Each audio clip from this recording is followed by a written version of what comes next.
महाराष्ट्र की राजनीति में एक ऐसा भूकंप आया है जिसने बारामती से लेकर मुंबई तक की सियासी जड़ों को हिलाकर रख दिया है। जिस वाहिनी को अब तक केवल अजित पवार की परछाई के रूप में देखा जाता था, वही सुनेत्रा पवार अब महाराष्ट्र के इतिहास में एक नया अध्याय लिखने जा रही हैं।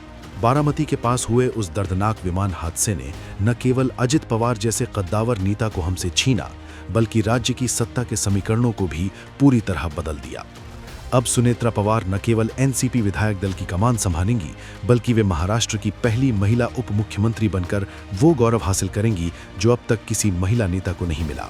ये महज एक उत्तराधिकारी की नियुक्ति नहीं है, बल्कि एक ऐसी महिला का उदय है जो धन दौलत और रसूख के मामले में अपने पति से भी कई कदम आगे रही हैं।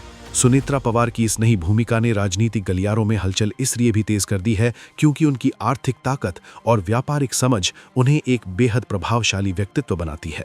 चुनावी हलफनामों और वित्तीय रिकॉर्ड्स को खंगालें तो पता चलता है कि सुनेत्रा पवार अपने पति अजित पवार से कहीं ज्यादा अमीर हैं। करीब 150 करोड़ रुपए से ज्यादा की नेटवर्थ रखने वाली सुनेत्रा का वित्तीय साम्राज्य बेहद फैला हुआ है।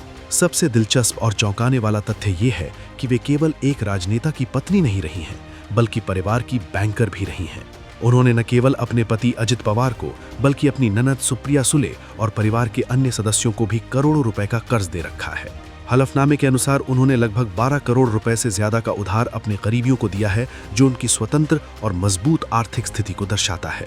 उनके पास न केवल करोड़ों की नकदी और बैंक बैलेंस है, बल्कि उनका निवेश पोर्टफोलियो भी किसी मंझे हुए निवेशक जैसा है। 6 करोड़ रुपए से ज्यादा बैंक खातों में जमा होने के साथ साथ उनके पास लाखों के बॉन्ड्स और शेयर्स हैं। सोने चांदी के शौक की बात करें तो उनके पास किसी राजसी खजाने जैसा भंडार है। 35 किलो चांदी के बर्तन, 21 किलो की चांदी की मूर्तियां और भारी मात्रा में सोने हीरे के जेवर उनकी कुल संपत्ति को एक अलग ही स्तर पर ले जाते हैं। उनके पास करीब 2 करोड़ रुपए से ज्यादा का तो केवल सोना और चांदी ही है। संपत्ति के मामले में भी वे पीछे नहीं है। मुंबई, पुणे और बारामती जैसे प्रमुख शहरों में उनकी 100 करोड़ रुपए से अधिक की कृषि भूमि और आलीशान आवासीय व कमर्शियल इमारतें हैं। सुनेत्रा की सादगी और जमीनी जुड़ाव का अंदाजा इस बात से लगाया जा सकता है कि उनके पास टोयोटा और महिंद्रा जैसी गाड़ियों के साथ साथ 3 ट्रैक्टर भी हैं, जो उनके खेतीबाड़ी के प्रति लगाव को दर्शाते हैं। वे केवल संपत्ति की मालकिन नहीं हैं, बल्कि एक कुशल उद्यमी भी हैं।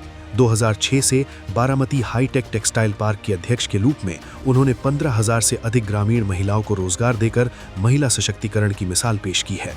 पिछले साल लोकसभा चुनाव में अपनी ननद से हारने के बाद जिस तरह उन्होंने राज्यसभा के जरिए वापसी की और अब सीधे उप मुख्यमंत्री की कुर्सी तक का सफर तय कर रही हैं, वो उनके धैर्य और साहस की कहानी कहता है।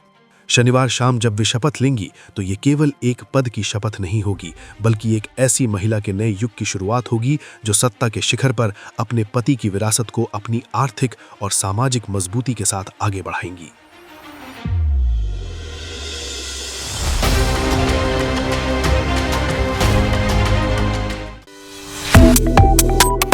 Subscribe to One India and never miss an update. Download the One India app now.